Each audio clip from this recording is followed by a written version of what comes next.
বাজারে নিত্য প্রয়োজনীয় জিনিসের দাম কিন্তু একেবারে আকাশ ছুঁয়েছে, আর তাই এবার এনফোর্সমেন্ট ব্রাঞ্চ বাজারে নামলো। সরাসরি আপনাদের নিয়ে যাব মানিকতলা বাজারে। আমাদের প্রতিনিধি ময়ূক ঠাকুর চক্রবর্তী রয়েছেন আমাদের সঙ্গে।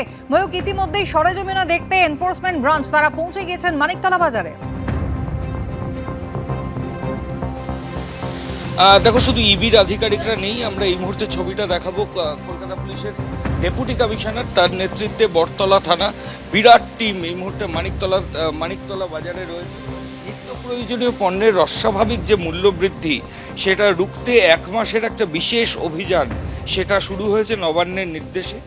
আজকে থেকে এই অভিযান শুরু। মূলত চাল, চিনি সহ বিভিন্ন অত্যাবশ্যকীয় যে পণ্য রয়েছে সেগুলোর দাম নিয়ন্ত্রণে রাখতে বাজারে নিয়মিত অভিযান চালানো হবে। গতকাল নবান্নের তরফ থেকে এই নির্দেশিকায় জারি হয়েছে এবং জেলা স্তরগুলোতে সেখানে এসডিওর নেতৃত্বে চলবে।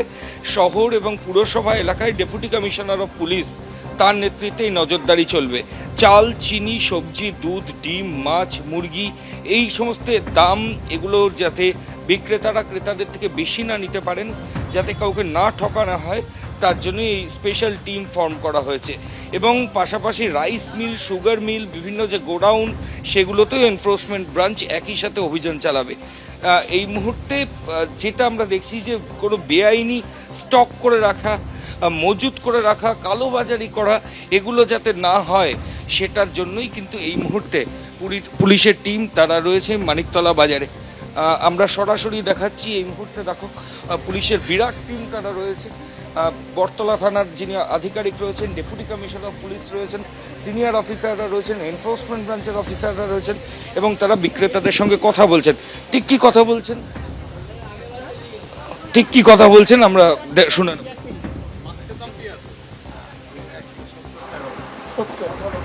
ওখানে আমরা আসি 70-60 টাকা কিনে পড়ছে আপনার। 60 টাকা না না মানিকতলা বাজারে কলকাতার পুলিশ অফিসাররা এবং একই সঙ্গে কিন্তু এনফোর্সমেন্ট ব্রাঞ্চ তারা পৌঁছে গিয়েছে জিনিসপত্রের দাম একেবারে সরেজমিনে খতিয়ে দেখতে। 1 মাসের এই কর্মসূচি চলবে। নবান্নের নির্দেশে শুরু হয়েছে এই কাজ। ময়ূক, ধন্যবাদ। অন্নপূর্ণা যোজনা নিয়ে বঞ্চনার অভিযোগে সরব হলেন মমতা বন্দ্যোপাধ্যায়। বললেন, বেছে বেছে দেওয়া হচ্ছে, প্রতারণা করছে বিজেপি। পাল্টা সংখ্যা তুলে ধরে শুভেন্দু অধিকারীর দাবি, এখনো পর্যন্ত 1,45,64,472 জনের অ্যাকাউন্টে গেছে অন্নপূর্ণা যোজনার টাকা। বিজেপি জিতলে, ক্ষমতায় আসলে তাদের অন্নপূর্ণা ভান্ডার দেবেন। তখন কিন্তু কোনো কারণ লেখা ছিল না, কোনো শর্ত আরোপ ছিল না। দুর্নীতিগ্রস্ত পিসি ভাইপো তাদের দুর্নীতির একদম চূড়ান্ত পর্যায়ে মানুষ তো ভোট দিয়েছে, শুধু উন্নয়ন ভাতার জন্য নয়, পাবেন আস্তে আস্তে পাবেন, যারা যোগ্য পাবেন। অন্নপূর্ণা ভাতা নিয়ে বিজেপি সরকারকে তীব্র আক্রমণ করলেন মমতা বন্দ্যোপাধ্যায়। পাল্টা কড়া জবাব দিলেন মুখ্যমন্ত্রী শুভেন্দু অধিকারী। না, কেন মেয়েরা অন্নপূর্ণা ভান্ডার পাচ্ছে না? দেখে দেখে দিচ্ছেন, চেকে চেকে দিচ্ছেন, বর্ণ দেখে দিচ্ছেন। ধর্ম বর্ণ, বর্ণটর্ণ নয়, ধর্ম মানে কি ইঙ্গিত করেছেন? এখন অবধি ট্রান্সফার হয়ে গেছে টাকা 1,45,64,472 জনের অ্যাকাউন্টে। এর মধ্যে মুসলিম বেনিফিশিয়ারি আছে 19,20,00,000। তৃণমূলের শাসনকালের লক্ষ্মীর ভান্ডার বিজেপি আমলে রাজ্য সরকারি প্রকল্পের নাম বদলে হয়েছে অন্নপূর্ণা যোজনা। তৃণমূল আমলের বরাদ্দ 1,500, বিজেপির হাতে 1 লাফে বেড়ে দ্বিগুণ হয়েছে। কিন্তু অনেকেই মাসিক 3,000 টাকা পাচ্ছেন না। এই নিয়ে কোনো জায়গায় ক্ষোভ তৈরি হয়েছে। এই নিয়েই এবার বাকযুদ্ধে জড়ালেন প্রাক্তন ও বর্তমান মুখ্যমন্ত্রী। অন্নপূর্ণা ভান্ডার 1 মাস দেবেন, 3 মাস দেবেন না, পুজো পর্যন্ত বড়জোর দেবেন। বর্ণ দেখে দিচ্ছেন, ধর্মও দেখছেন না। আপনারা হিন্দু ধর্ম ভালোবাসেন না, আপনাদের হচ্ছে হিন্দুত্ব। লক্ষ্মীর ভান্ডার ফিরিয়ে দিন। আমরা আগামী দিন নিশ্চয়ই কোনো সিস্টেম করব, সেই সিস্টেমের মধ্যে দিয়ে আমরা এগুলোকে জোগাড় করব এবং আপনাদের সাথে পুরোপুরিভাবে আমি আছি, ছিলাম এবং থাকবো। উনি তো আজকেও ধর্ম বর্ণ বর্ণটর্ণ নয়, ধর্ম। মানে কি ইঙ্গিত করেছেন, এর আগে বলেছিলেন না, আমি আছি বলে আছো, নইলে একটা কমিউনিটি 1 সেকেন্ডে শেষ করে দিবে। ইঙ্গিত তো পরিষ্কার। যারা যোগ্য তারা হিন্দু কি মুসলিম কি বিজেপি কি তৃণমূল কি পেয়েছেন। উনি পারবেন নাকি দেখাতে সব করে? আমি শুধু নন্দীগ্রামের একটা গ্রামের কথা বলবো, 86% হিন্দু বাস করে, 2 জন হিন্দুকে দিয়েছিলেন আবাসের বাড়ি। অন্নপূর্ণা ভান্ডার নিয়ে প্রাক্তন মুখ্যমন্ত্রী ও বর্তমান মুখ্যমন্ত্রীর লড়াই আরও এগিয়েছে। এটা তো সত্যি, নির্বাচনের আগে যখন বিজেপির কর্মীরা এলাকায় এলাকায় গিয়ে মা বোনেদের কাছে ফর্ম ফিল আপ করেছিলেন এবং প্রতিশ্রুতি দিয়েছিলেন বিজেপি জিতলে, ক্ষমতায় আসলে তাদের অন্নপূর্ণা ভান্ডার দেবেন,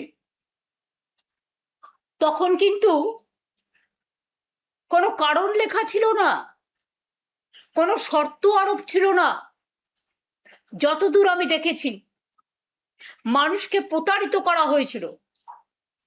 আমি বারবার বলতাম যে কথা, আজও বলছি, যে আমাদের সরকার থাকলে লক্ষ্মীর ভান্ডার আজীবন চলবে। দুর্নীতিগ্রস্ত পিসি ভাইপো তাদের দুর্নীতির একদম চূড়ান্ত পর্যায়ে মানুষ তো ভোট দিয়েছে শুধু উন্নয়ন ভাতার জন্য নয়, চোরেদেরকে চরমতম শিক্ষা শাস্তি দেওয়া, তাদের সম্পত্তি বাজেয়াপ্ত করা, সেই বাজেয়াপ্ত করা সম্পত্তি অকশন করা, সব অনেকগুলো এজেন্ডা দিয়েছে। তো এত তাড়াহুড়া করছেন কেন? 60 মাসের জন্য তো জিতিয়েছেন, 110 দিন হয়েছে তোমার। ফেসবুকেই থাকুন আপনি বিকালবেলা, আপনাকে রাস্তায় বেরোতে হবে না, আপনাকে রাস্তায় বেরোতে হবে না। আর রাস্তায় আপনি যাতে না বেরোতে পারেন তার ব্যবস্থাও আমি করব।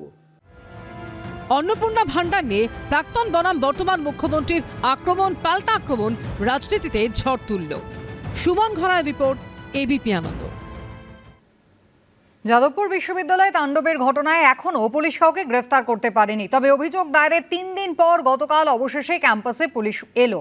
তাদের দাবি, ঘটনাস্থল খতিয়ে দেখার পাশাপাশি যে সিসিটিভি ফুটেজ সামনে এসেছে, এদিন সেই ক্যামেরাগুলিকে তারা চিহ্নিত করলেন। বুধবার মধ্যরাতে লজ্জার এই ছবি দেখেছিল ঐতিহ্যের যাদবপুর বিশ্ববিদ্যালয়। ক্যাম্পাসে ঢুকে বহিরাগতদের তাণ্ডব, পতাকা, ফেস্টুন, ব্যানার ছেঁড়া, আগুন ধরানোর মতো ভয়াবহ ছবি সামনে এসেছিল।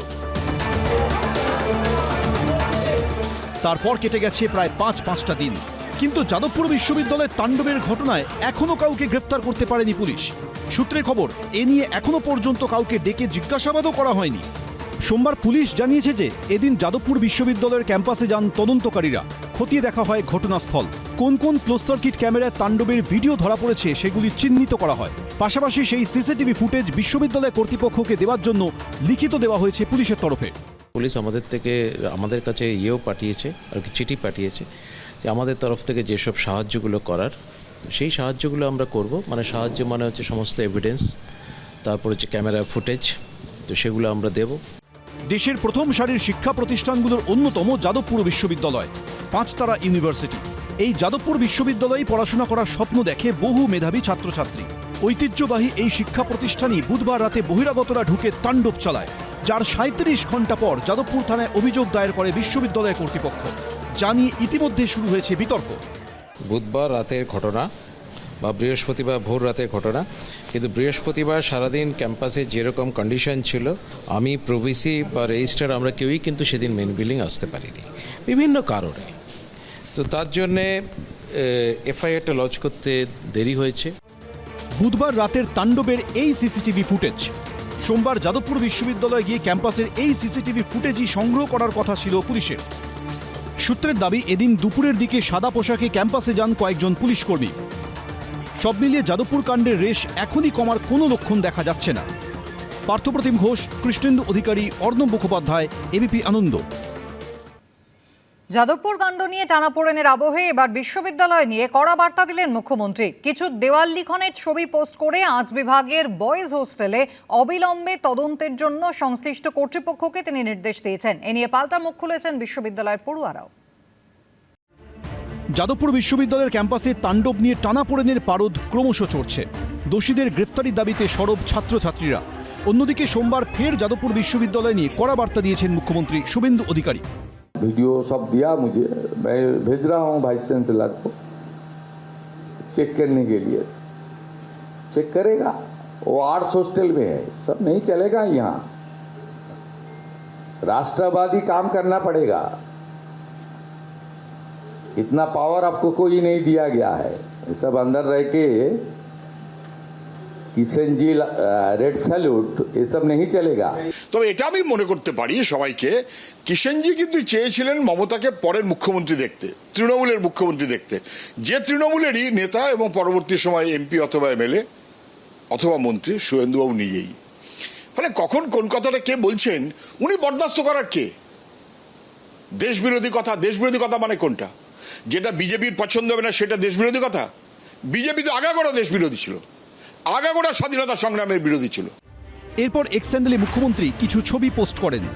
সেই সঙ্গে তিনি লেখেন, যাদবপুর বিশ্ববিদ্যালয়ের কয়েকজন বিবেকবান ছাত্র মুখ্যমন্ত্রীর গ্রিভেন্স সেল মারফত মুখ্যমন্ত্রীর দপ্তরে কিছু ভিডিও এবং ফটো পাঠিয়েছেন। আর্টস ডিভিশনের বয়েজ হোস্টেলের ভিতরে আপত্তিকর, হিংস্র, রাষ্ট্রবিরোধী দেওয়াল লিখনের বিষয়ে তারা রিপোর্ট করেছেন। শিক্ষা প্রতিষ্ঠান হলো সেই পবিত্র জায়গা যেখানে মেধা এবং দেশ গঠনের জন্য চর্চা হয়। কোনো পরিস্থিতিতেই সেই জায়গাকে দেশবিরোধী ভাবনা প্রচারের জন্য ব্যবহার করার সুযোগ দেওয়া হবে না। আমি যাদবপুর বিশ্ববিদ্যালয়ের উপাচার্য, শিক্ষা দপ্তরের সচিব এবং সংশ্লিষ্ট কর্তৃপক্ষকে অনুরোধ করব অবিলম্বে বিষয়টা নিয়ে তদন্ত শুরু করতে। প্রথমে আর্টস ডিভিশনের বয়েজ হোস্টেলে গিয়ে সরেজমিনে খতিয়ে দেখা হোক এই দেওয়াল লিখন সেখানে আছে কিনা, থাকলে এর সঙ্গে কারা জড়িত তাদের খুঁজে বার করা হোক। মুখ্যমন্ত্রীর এই মন্তব্যে পাল্টা মুখ খুলেছে যাদবপুর বিশ্ববিদ্যালয়ের পড়ুয়ারা। ন্যারেটিভগুলো আগেরবারও ছড়ানোর চেষ্টা করেছিলেন কিন্তু ওগুলো ধোপে টেকেনি, কারণ আমি মাওয়িস্ট রাজনীতিকে সমর্থন করতে পারি, দ্যাট ডাজেন্ট ইমপ্লাই আমি তার মেম্বার। তো এটাকে উনি প্রজেক্ট করে কি বলতে চেয়েছেন সেটা উনি ভালো বলতে পারবেন। এবং ফ্রি প্যালেস্টাইন আশা করি এটা নিয়ে আলাদা করে বলার কিছু নেই, কারণ আমাদের ভারতের যে বিদেশ নীতি এত বছর ধরে ছিল, অন্তত বিজেপি আসার এই 2014-তে আসার আগে অবধি, এমনকি আগের যে প্রধানমন্ত্রী ছিলেন অটল বিহারী বাজপেয়ী, তিনি নিজেও ফিলিস্তিনের পক্ষে সওয়াল করেছেন। আমরা দেশপ্রেমিক, আমরা রাষ্ট্রবাদী নই আরএসএস এর মতো। দোষীদের গ্রেফতারির দাবিতে সোমবার অরবিন্দ ভবনের সামনে বিক্ষোভ দেখায় এসএফআই সহ একাধিক ছাত্র সংগঠন। সুমন ঘরাই, অনির্বাণ বিশ্বাস, এবিপি আনন্দ। এদিকে যাদবপুর কাণ্ড নিয়ে মুখ খুলে পাল্টা প্রশ্নের মুখে পড়লেন প্রাক্তন মুখ্যমন্ত্রী মমতা বন্দ্যোপাধ্যায়। যাদবপুর ক্যাম্পাসে তাণ্ডব নিয়ে বলতে গিয়ে সেখানকার ছাত্রছাত্রীদের সম্পর্কে মমতা বন্দ্যোপাধ্যায় বলেন, মতপার্থক্য থাকলেও কোনোদিন তিনি তাদের অশ্রদ্ধা করেননি, কারণ ওরা তার বন্ধু। এতেই অনেকে প্রশ্ন তুলেছেন, মুখ্যমন্ত্রী থাকাকালীন মমতা বন্দ্যোপাধ্যায় যাদবপুরের পড়ুয়াদের কিভাবে আক্রমণ করতেন তাকে তিনি ভুলে গিয়েছেন। বুধবার রাতের তাণ্ডবের 5 দিন পরেও টানাপোড়েনের কেন্দ্রে যাদবপুর বিশ্ববিদ্যালয়। অভিযোগ পাল্টা অভিযোগ, দাবি পাল্টা দাবি, মিছিল পাল্টা মিছিল ঘিরে ঘটনার পর পঞ্চম দিনেও পারদ রয়েছে সপ্তমে। এর মধ্যে যাদবপুর কাণ্ড নিয়ে মুখ খুললেন মমতা বন্দ্যোপাধ্যায়। আপনাদের মনে করিয়ে দিই, যাদবপুর ইউনিভার্সিটির এমবেমটা পর্যন্ত আপনারা নষ্ট করেছেন, বাইরে থেকে আগুন জ্বালিয়েছেন এবং বলছেন ছাড়বো না। সার্জিক্যাল স্ট্রাইক চলছে, তো দরকার হলে পুরো সার্জিক্যাল স্ট্রাইক হবে। কোনো দেশদ্রোহী আর সমাজ বিরোধীকে আমরা ওই রকম শিক্ষাঙ্গনে দাদাগিরি করতে দেবো না, তো সংঘর্ষ হবেই। যাদবপুর বিশ্ববিদ্যালয়ের তাণ্ডবের সমালোচনা করতে গিয়ে নিজের জমানার কথাও টেনে এনেছেন মমতা বন্দ্যোপাধ্যায়। আমার সাথে মতপার্থক্য থাকতে পারে, কখনো কখনো হয়েছে, কিন্তু আমি কোনোদিন ওদের অশ্রদ্ধা করিনি, কারণ ওরা আমার বন্ধু। ছাত্রছাত্রীরা ওরা যখন অনশন করছিল আমি ওদের কাছে ছুটে গিয়েছিলাম। এই প্রেক্ষিতেই অনেকে পাল্টা মনে করিয়ে দিয়েছেন, মুখ্যমন্ত্রী থাকাকালীন এই মমতা বন্দ্যোপাধ্যায় কিভাবে যাদবপুর বিশ্ববিদ্যালয়ের ছাত্রছাত্রীদের আক্রমণ করতেন। আপনাদের উচিত ঘরটাকে একটু বড় করা, মুক্ত করা। আমি যাদবপুর ইউনিভার্সিটি সকলকে খুব সম্মান করি, কিন্তু মনে রাখবেন বড় জিনিস সংকীর্ণ গণ্ডিতে আটকে থাকে না, বড় জিনিসটাকে বড় করে দিতে হয়। বিভিন্ন সময়ে বিভিন্ন ইস্যুতে বারবার তৎকালীন মুখ্যমন্ত্রী মমতা বন্দ্যোপাধ্যায় নিশানায় পড়েছে যাদবপুর বিশ্ববিদ্যালয়। কি পরিস্থিতি এখনো বদলায়নি, এত খুন করেও বদলায়নি, এত রক্ত নিয়েও বদলায়নি, এরা জীবনে কোনোদিন বদলাবে না, মনে রাখবেন। এখন ক্ষমতাচ্যুত হওয়ার পর মমতা বন্দ্যোপাধ্যায়ের সুর বদলে গেছে। যতক্ষণ মমতা সরকারে ততক্ষণ তো মমতা এই কথা বলেননি, তখন তো যাদবপুরের বিরুদ্ধে রোজ দাগিয়ে দিয়েছেন। হোক কলরব কেন হলো? উনি কেন বিশ্ববিদ্যালয়ে গিয়ে ইন্টারভেন করলেন? ওনার কথায় কেন বিশ্ববিদ্যালয়ের এদিক ওদিক করতে হলো?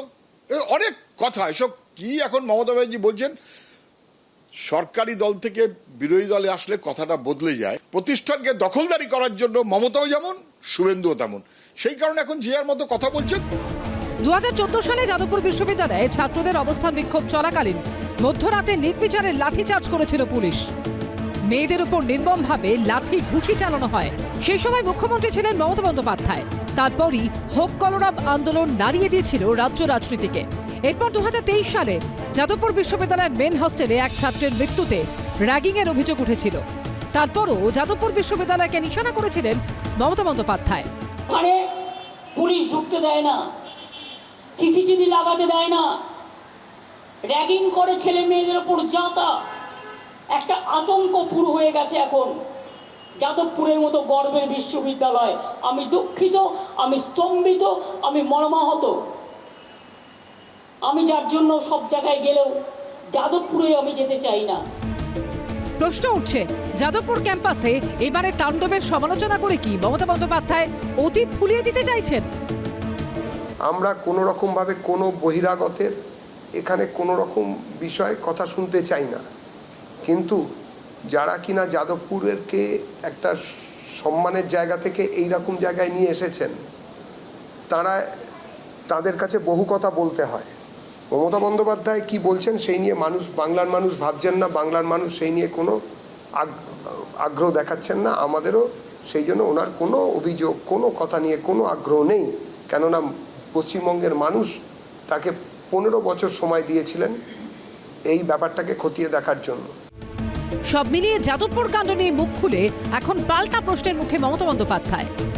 দীপক ঘোষ ও ব্রতদীপ ভট্টাচার্য রিপোর্ট, এবিপি আনন্দ। এবিপি আনন্দ, এগিয়ে থাকে, এগিয়ে রাখে।